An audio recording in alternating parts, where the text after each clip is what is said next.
कलश के खुलते ही पूरे वातावरण में हवाओं का रुख अचानक से बदल गया। चारों ओर एक तूफान सा बढ़ रहा था। अचानक तापमान भी कुछ डिग्री नीचे गिर गया। माहौल की तपन अचानक सर्दी में बदलने लगी। साथ ही चारों ओर धुआं ही धुआं नजर आने लगा। वहां खड़े लोग और चेतन समेत जन्नाथ व काशी सभी ने इस तरह का अजीब माहौल पहले कभी नहीं देखा था। अजन्नाथ बदलते इस मौसम और आसपास बढ़ते धुएं को देखते हुए बुदबुदाया। ये अनुभव तो अद्भुत है। ये आत्माएं, ये तो कई ज्यादा शक्तिशाली है। हवाएं का मजा। इसके बाद वो कुछ कदम आगे आकर चेतन की ओर देखकर चिल्लाया, चेतन और काशी, अब तुम दोनों की मरने की बारी है। धन्यवाद मुझे मेरी शक्तियां लौटाने के लिए। मैंने कहा था ना कि कहीं ये पासा उल्टा ना पड़ जाए। मरने के लिए तैयार हो जाओ। इतना कहकर अजन्नाथ ने आंखें बंद कर ली और हवा में हाथ फैलाकर जोर जोर से मंत्रों का उच्चारण करने लगा। कुछ देर तक चेतन उसे ऐसा करते देखते रहा, लेकिन अजन्नाथ कुछ नहीं कर पा रहा था। उसके मंत्र उन आत्माओं पर बेअसर से थे। ये देखकर चेतन की हंसी छूट गई। इस पर अजन्नाथ क्रोधित होते हुए बोला, तू अगले ही पल मरने वाला है, तो फिर हंस क्यों रहा है? ये सारी शक्तियां मेरी है। देखना ये तुम दोनों का क्या हाल करेंगी। चेतन ने उसकी इस बात पर कुछ नहीं कहा, उल्टा हंसते हुए दूसरी तरफ इशारा कर दिया। जैसे ही अजन्नाथ ने दूसरी तरफ देखा, उसी समय भीड़ के बीचों बीच जैसे कोई धमाका हुआ और पूरी भीड़ तीतर बीतर हो गई। और उस भीड़ के बीच काशी नाग, जिसकी आंखें किसी सफेद बल्ब की तरह चमक रही थी, अपनी जगह से कुछ फुट की ऊंचाई पर उड़ रहा था और कुछ साए उसके चारों ओर चक्कर काट रहे थे। ये दृश्य अजन्नाथ के लिए भी बड़ा ही भयानक था। अचानक एक तेज और डरावनी हंसी पूरे वातावरण में गूंजने लगी, जिसके कारण वहां जमी पूरी भीड़ भी सिहर उठी। काशी को देखकर ऐसा लग रहा था मानो वो सारी आत्माएं उसी के जरिए बोल रही हो। तभी एक आवाज सुनाई पड़ी, तेरी वजह से कभी हम मोक्ष को प्राप्त ना हो सके। अब तेरी मृत्यु निश्चित है। इसे सुनते ही अजन्नाथ घबरा गया और बड़बड़ाते हुए बोला, असंभव, असंभव। उसने आत्माओं को अपनी मर्जी से खुद से जुड़ जाने दिया, लेकिन ये प्रयोग तो। वो आगे कुछ बड़बड़ाता काशी जी ने अपने हाथ से अजन्नाथ की ओर इशारा किया। सारी की सारी आत्माएं अजन्नाथ पर हमला करने लगी। अजन्नाथ जोर से चिल्ला उठा, नहीं काशी, ऐसा मत कर। तू नहीं जानता इसका अंजाम क्या होगा। वो चिल्लाता रहा और आत्माएं उस पर लगातार हमला करती रही। अब उसे बचाव का एक मौका तक नहीं मिल सका और देखते ही देखते अजन्नाथ अपने घुटनों पर बैठ गया। इसके बाद काशी उड़ते हुए चेतन के सामने आया। उसकी आंखों के नीचे गहरे काले दाग पड़ गए थे। साथ ही उसके हाथ भी पूरे काले होते जा रहे थे। अचानक ही काशी का शरीर दोबारा उसे मिल गया और उसकी बल्ब की तरह चमकती आंखें फिर से सामान्य हो गई। लेकिन रात के उस अंधेरे में आत्माएं अब भी यहाँ वहां घूम रही थी और अजन्नाथ को मार रही थी। थोड़ी देर में अजन्नाथ पूरी तरह कमजोर पड़ गया और जमीन पर धराशायी हो गया। एकाएक चेतन काशी जी को संभालते हुए बोला, पापा, लगता है काम बन गया। अजन्नाथ हार गया पापा, आपने उसे हरा दिया। ये कहते हुए चेतन और काशी जी के चेहरे पर मुस्कान आने लगी। लेकिन अब भी सभी आत्माएं वातावरण में अपने दायरे के भीतर यहाँ वहां घूम रही थी। तभी चेतन आसपास इकट्ठा भीड़ को देखते हुए बोला, पापा, इससे पहले कि ये सभी आत्माएं यहाँ मौजूद लोगों में से किसी को अपना होस्ट बनाने की कोशिश करे, प्लीज इन सभी को आप दोबारा से कलश में बुला लीजिए। चेतन की बात का काशी जी ने सिर हिलाकर जवाब दिया और एक बार फिर उन्होंने हवा में हाथ उठाकर मन ही मन कुछ बड़बड़ाने लगे। एक बार फिर से उनकी आंखें बल्बों की तरह चमकने लगी और फिर क्या था, एक के बाद एक आसपास हवा में विचर रही सभी आत्माओं ने धीरे धीरे उस कलश में अपना स्थान बनाना शुरू कर दिया। जैसे ही सारी आत्माएं कलश में पहुंच गई, चेतन ने तुरंत ही भागकर उस कलश को काले कपड़े से ढक दिया। अचानक पूरे माहौल में शांति सी छा गई। काशी जी भी कमजोर होकर वहीं जमीन पर बैठ गए। दूसरी तरफ आत्माओं के खौफ से अब तक पूरी भीड़ वहां से गायब हो चुकी थी। कुछ पल बैठे रहने के बाद चेतन उठा और आसपास लड़खड़ाते हुए घूमने लगा। वो ये लड़ाई जीत गया था, लेकिन अब भी चेतन के मन में अजरनाथ के लिए बहुत ज्यादा गुस्सा था। उसने वीर, चांदनी और मार्तंड जी को काली दुनिया में जो पहुंचा दिया था। चेतन क्रोध से उसकी ओर देखते हुए बोला, आज तो मैं तुझे जान से मार डालूंगा। तूने मुझसे मेरे अपनों को छीन लिया। कहते हुए चेतन आगे बढ़ ही रहा था कि तभी पीछे से काशी जी ने उसे रोकते हुए कहा, नहीं चेतन, तुम ऐसा कुछ नहीं करोगे। चेतन एकाएक रुक गया। तब चेतन काशी जी की ओर देखकर बोला, इसने हमारे साथ क्या कुछ नहीं किया, फिर भी आप इसे क्यों बचा रहे हैं? तब काशी जी ने उठते हुए जवाब दिया, नहीं बेटे, मैं उसे नहीं, मैं तुम्हें एक हत्या के पाप से बचा रहा हूं। अगर इसने जो किया, अगर हम भी वही करने लगे तो क्या अंतर है हम लोगों में और इसमें? चेतन बुरे मन से बोला, लेकिन पापा। तभी काशी जी ने कहा, लेकिन छोड़ो, हमें सभी को उठाकर तुरंत यहां से निकलना होगा।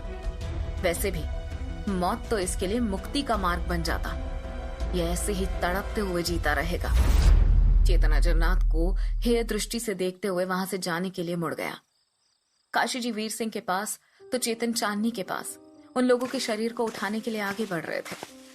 चेतन ने बड़ी भावुकता के साथ चांदनी को गोद में उठाया और जीप की तरफ बढ़ ही रहा था कि अचानक चांदनी के हाथों में कुछ हलचल सी हुई। जैसे ही चेतन को यह महसूस हुआ, उसके कदम रुक गए। वो काशी जी की ओर देखते हुए बोला, पापा ये चांदनी। चेतन ने इतना कहा ही था कि अचानक चांदनी को खांसी आ गई।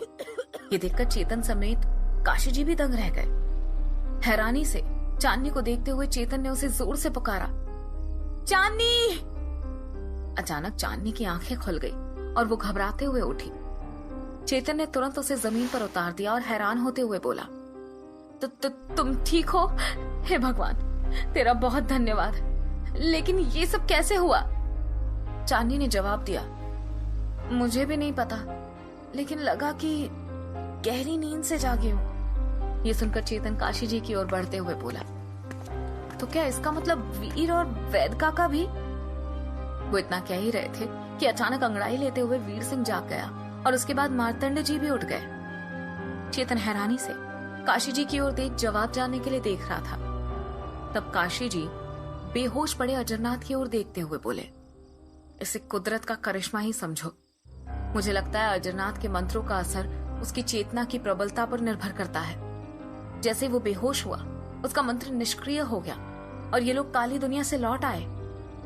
इस बात को सुनकर चेतन भी उस अजरनाथ की ओर देखते हुए बोला, काश हमें पहले ये बात पता चल पाती तो माँ ही भी यहाँ होती। इन सभी बातों के बीच काशी जी उस आत्माओं वाले कलश को उठाकर बोले, चेतन, तुरंत तारक जल कलश को ले लो, हमें यहाँ से अभी के अभी निकलना होगा। रात्रि का चौथा प्रहर शुरू होने वाला है, सूरज के आते ही लोग फिर आने लगेंगे। चेतन ने तुरंत ही तारक जल कलश को उठा लिया और अजरनाथ को गुस्से से देखते हुए बोला, उम्मीद है अब हम दोबारा नहीं मिलेंगे, वरना अगली बार अगर कुछ हुआ तो मैं किसी की नहीं सुनूंगा, सीधे जान ले लूंगा मैं तेरी, याद रखना मेरी ये बात। कहते हुए चेतन वहां से जाने लगा। उसके साथ साथ सभी लोग जीप की ओर बढ़ने लगे। उसी समय जमीन पर घायल हालत में पड़े अजरनाथ को एक बार फिर होश आ गया, लेकिन ना सिर्फ वो उठ पाने में बल्कि वो हिलने तक में असमर्थ था। वो उन लोगों को जाते हुए देख रहा था और देखते देखते मरी हुई आवाज में बोला, जाओ जाओ, ले जाओ वो तारक कलश, पर वो तुम्हारे किसी काम नहीं आ पाएगा। कहते हुए वो जोर से खांसा और दोबारा बोला, तूने उन्हीं शक्तियों के प्रयोग से मुझे हराया जो कभी मेरी हुआ करती थी, जिनसे मैं खुद अपनी शक्तियों को प्राप्त करता था। ये तूने अच्छा नहीं किया। तू नहीं जानता इस सब का क्या क्या प्रभाव पड़ेगा तुझ पर। खैर, भले इस बार तो जीत गया है तू काशी, लेकिन अगली मुलाकात में मैं तुझे छोड़ूंगा नहीं। हमेशा मैं अनैतिक खेल खेलता था, इस बार ना चाहते हुए भी तुझे भी ये खेल खेलना पड़ा। खैर, मिलेंगे और हम जरूर मिलेंगे। इतना कहकर अजरनाथ एक बार फिर बेहोश हो गया।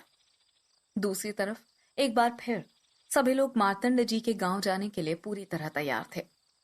उन्होंने किसी तरह से जीप को उठाया और सीधा कर लिया। हालांकि जीप के कांच टूट चुके थे। किसी तरह से काफी मशक्कतों के बाद जीप चालू हो गई और सभी के सभी जीप में बैठकर निकल गए। जीप अंधेरे रास्तों पर चली जा रही थी, जिसे चेतन चला रहा था। चेतन के बगल में काशी जी बैठे हुए थे। जीप में पूरी तरह से सन्नाटा था। तभी वीर सिंह अपना सिर पकड़ते हुए बोला, पता नहीं आज क्या हुआ था। ऐसा लगा था जैसे मैं मौत को छू कर लौटा हूं।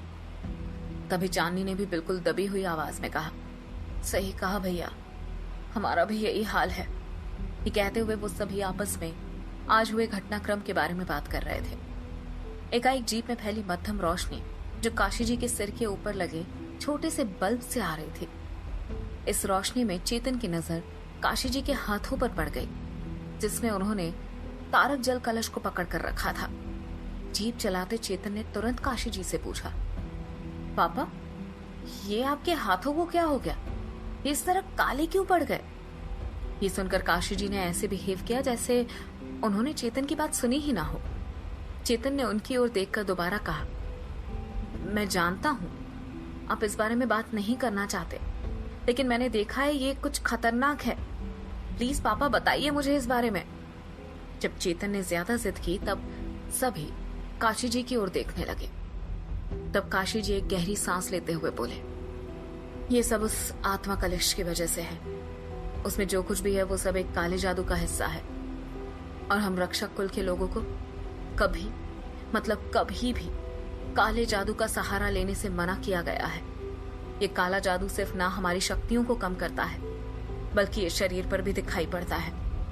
इसलिए मेरी शक्तियां काफी कमजोर पड़ चुकी हैं और आंखों के नीचे ये काले धब्बे, साथ ही ये हथेलियां काली पड़ रही है। जब तक मैं पूरी तरह से स्वस्थ नहीं हो जाता तब तक ये निशान नहीं जाने वाले।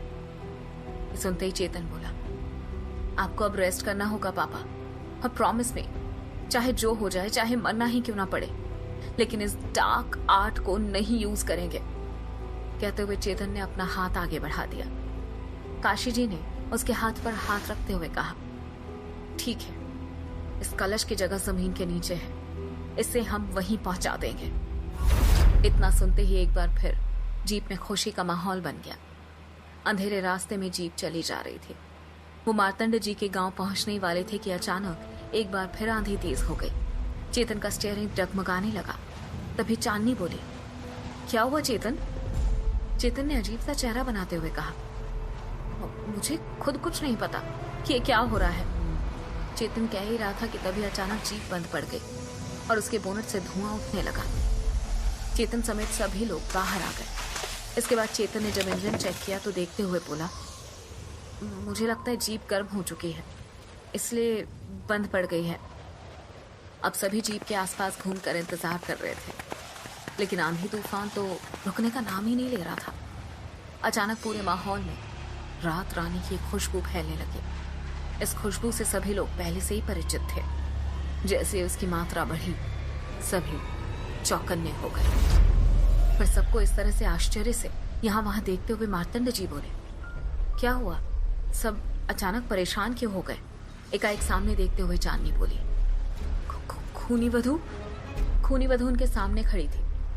उसे देखते ही वीर सिंह थोड़ा मायूस हो गया और उसकी ओर देखते हुए बोला, अर्पणा, ये क्या हाल हो गया है तुम्हारा अर्पणा? ये सुनते ही खूनी वधू तेजी से उड़कर वीर सिंह के करीब चली आई और उसकी आंखों में देखते हुए बोली, ज्यादा भावनाओं में मत बहो वीर सिंह।